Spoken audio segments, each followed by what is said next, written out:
Halo teman-teman, perkenalkan kami dari kelompok 4 yang terdiri dari April Anita Asyani, Firdaus, Ari Nathanael, Muslim ST, dan Rico Leonardo. Kami di sini akan membahas mengenai syarat-syarat sah suatu perjanjian. Menurut 1320 KUA Perdata, syarat sah suatu perjanjian terdiri dari yang pertama, kesepakatan mereka yang mengikatkan diri, yang kedua, kecakapan mereka yang membuat kontrak, yang ketiga, suatu hal tertentu, dan yang keempat, suatu sebab yang halal. Kontrak atau perjanjian adalah kesepakatan antara dua orang atau lebih mengenai hal tertentu yang disetujui oleh mereka. Ketentuan umum mengenai kontrak diatur dalam Kitab Undang-Undang Hukum Perdata Indonesia. Syarat-syarat sah perjanjian, pasal 1320 KUA Perdata menentukan adanya 4 syarat sahnya suatu perjanjian, yakni yang pertama, adanya kata sepakat bagi mereka yang mengikatkan dirinya, yang kedua, kecakapan para pihak untuk membuat suatu perikatan, dan yang ketiga, suatu hal tertentu, keempat, suatu sebab klausa yang halal. Persyaratan tersebut di atas berkenan baik mengenai subjek maupun objek perjanjian. Persyaratan yang pertama dan kedua berkenan dengan subjek perjanjian atau syarat subjektif. Persyaratan yang ketiga dan keempat berkenan dengan objek perjanjian atau syarat objektif. Perbedaan kedua persyaratan tersebut dikaitkan pula dengan masalah batal demi hukum dan dapat dibatalkannya suatu perjanjian. Apabila syarat objektif dalam perjanjian tidak terpenuhi, maka perjanjian tersebut batal demi hukum, atau perjanjian yang sejak semula sudah batal, hukum menganggap perjanjian tersebut tidak pernah ada. Apabila syarat subjektif tidak terpenuhi, maka perjanjian tersebut dapat dibatalkan atau sepanjang perjanjian tersebut belum atau tidak dibatalkan pengadilan, maka perjanjian bersangkutan masih terus berlaku.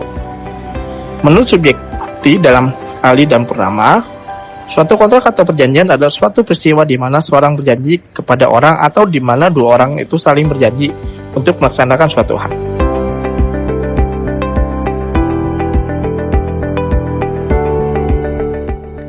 Syarat perjanjian dinyatakan sah. Yang pertama adalah adanya kesepakatan para pihak. Artinya harus ada persetujuan atau kesepakatan para pihak yang membuat perjanjian. Tidak boleh ada paksaan atau tekanan, melainkan perjanjian harus atas dasar kehendak sendiri, yang mana sesuai dengan pasal 1321 KUH Perdata. Tiada suatu persetujuan pun mempunyai kekuatan jika diberikan karena kehilapan atau diperoleh dengan paksaan atau penipuan. Sepakat di dalam perjanjian pada dasarnya adalah pertemuan atau penyesuaian kehendak antara para pihak di dalam perjanjian. Seseorang dikatakan memberikan persetujuannya atau kesepakatannya jika ia memang menghendaki apa yang disepakati. Pernyataan pihak yang menawarkan dinamakan tawaran. Pernyataan pihak yang menerima tawaran dinamakan akseptasi. Ada beberapa cara mengemukakan kehendak tersebut, yakni pertama secara tegas, yang kedua dengan akte otentik, dengan akte di bawah tangan, kedua dengan secara diam-diam. Sekalipun undang-undang tidak secara tegas mengatakan, tetapi dari ketentuan-ketentuan yang ada, antara lain pasal 1320 JO pasal 1338 KUH Perdata, dapat disimpulkan bahwa pada asasnya, kecuali ditentukan lain, undang-undang tidak menentukan cara orang menyatakan kehendak. Baik, terima kasih kaum muslim. Berikutnya saya akan menjelaskan mengenai kecakapan para pihak dalam syarat sah suatu perjanjian. Kecakapan menurut pasal 1330 KUH Perdata menyebutkan tentang orang yang tidak cakap untuk membuat suatu perjanjian adalah pertama, orang-orang yang belum dewasa, yaitu belum mencapai usia 21 tahun. Kedua, orang yang berada di bawah pengampuan. Ketiga, orang perempuan yang telah kawin. Tapi dalam Surat Edaran Mahkamah Agung nomor 3 tahun 1963 JO pasal 31 UU Perkawinan atur bahwa istri dapat melakukan perbuatan hukum. Jadi menurut KUH Perdata, orang yang cakap itu berarti orang yang minimal sudah berusia 21 tahun, sudah dianggap dewasa menurut undang-undang. Kedua, orang yang tidak berada di bawah pengampuan. Apa sih akibat tidak memenuhi kecakapan para pihak? Ayat kedua dari pasal 1320 KUH Perdata Ini merupakan syarat subjektif sama dengan ayat pertama. Maka jika tidak dipenuhi, akibatnya adalah perjanjian dapat dibatalkan atau voidable. Artinya, perjanjian dapat dibatalkan, tetapi selama tidak ada pembatalan, perjanjian dapat terus berlanjut karena merupakan syarat subjektif bukan objektif. Suatu hal tertentu.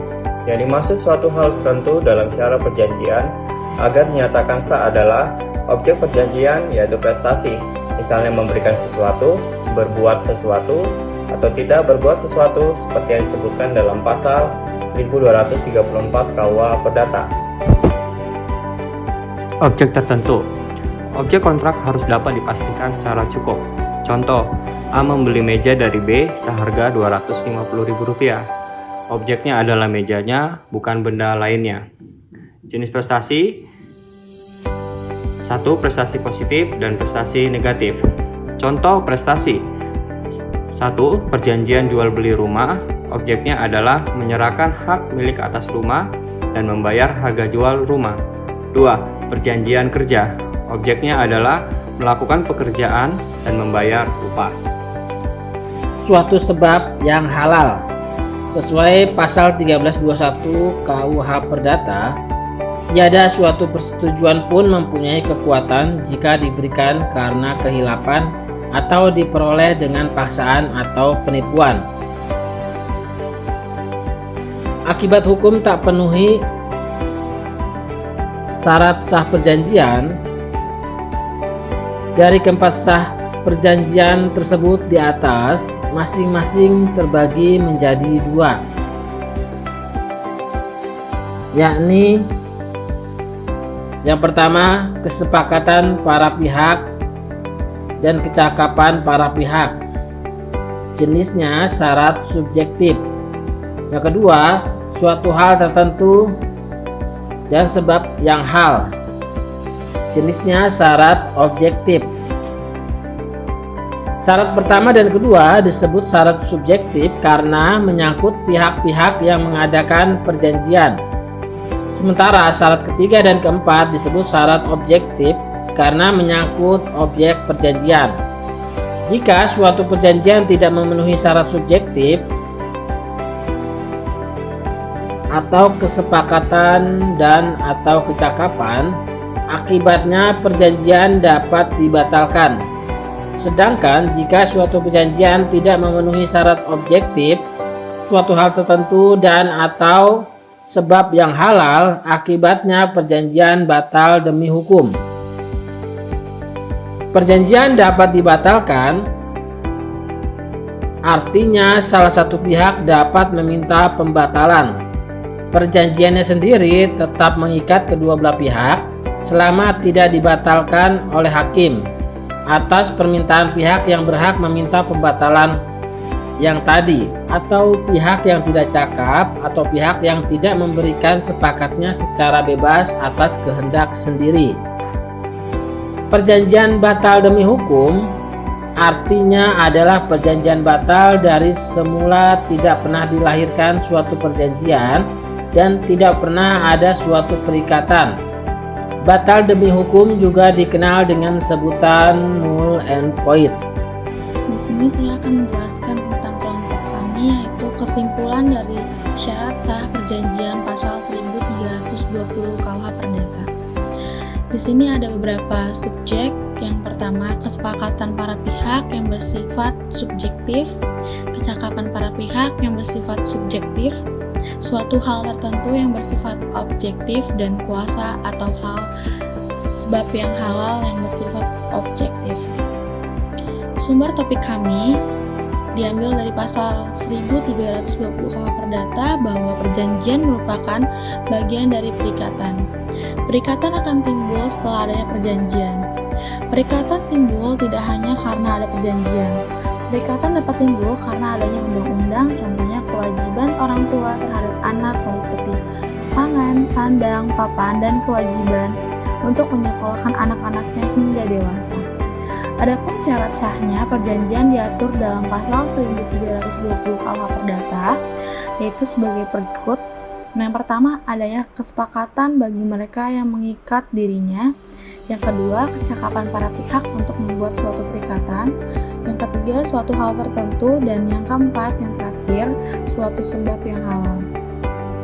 Ayat ke-1 dan kedua ini adalah syarat subjektif perjanjian. Apabila salah satu dari kedua hal tersebut tidak terpenuhi atau mengandung cacat seperti adanya paksaan, penipuan, kekeliruan, dan penyalahgunaan keadaan, maka perjanjian tersebut dapat dibatalkan.